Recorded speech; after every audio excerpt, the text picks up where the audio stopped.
In this video, I'm going to be covering whether eye movement is the only technique that is used within EMDR.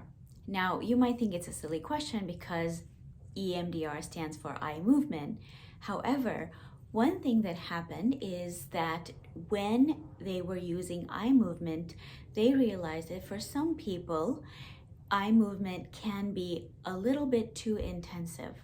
We know that when a person has experienced trauma or has a history of trauma, there is a high correlation with trauma and physical illness.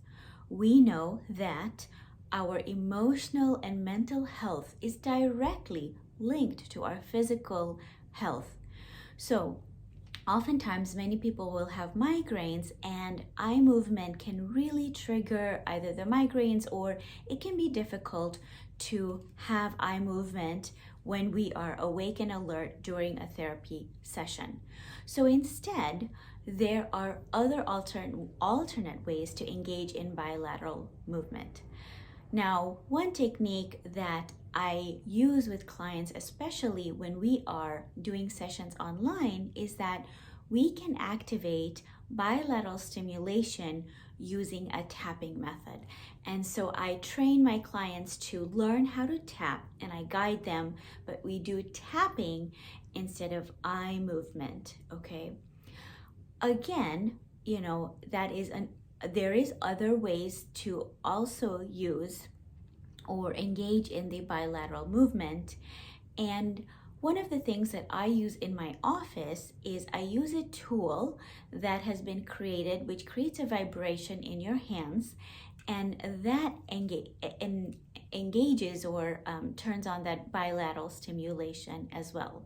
And I'm going to show you what that tool looks like in just a moment. The tool that I use in my office when I have clients come in is I have this tool, and this stays with me, and this is the part where my clients hold this. And so what you would do is you would get these tappers and you hold them in the palm of your hands, and you can hold them in whichever way is most comfortable to you. For me, wrapping them around makes it feel comfortable.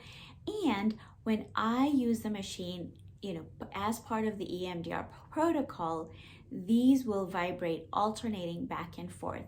And this also induces the bilateral stimulation that we need for trauma healing.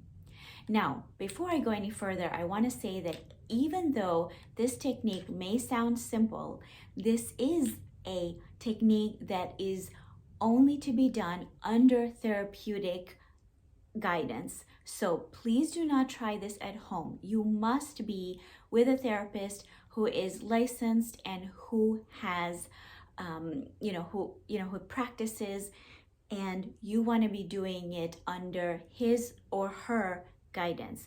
Do not try to do this alone. Oftentimes, I have clients that, once I teach them the technique, they might try to do it on their own at home, and it will backfire on them, and they will either feel worse or get stuck and not be able to complete what they thought they would be able to do.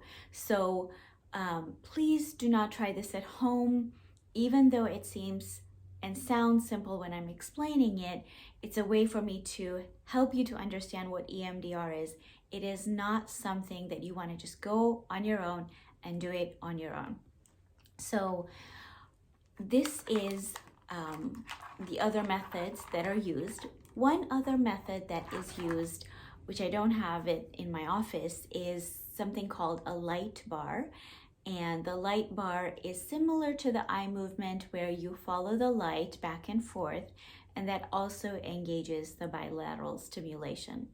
When you work with me, we will be either using the tapping method, or we will be using the machine, the vibration in the hands, as over time I have found that the eye movement and the stimulation via the pulsars in your hands, they are equivalent, and most of my clients feel comfortable holding these in their hands. They like the tactile feeling that they get, and I'm still there with them, and we're doing it together. I'm guiding them and I'm helping them, and I am, you know, guiding them on how to do the process.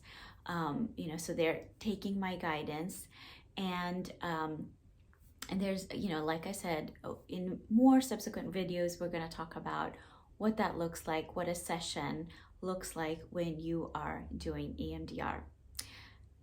Thank you and have an amazing rest of the day, and I'll see you back here for another little video on EMDR and what to expect in your EMDR session.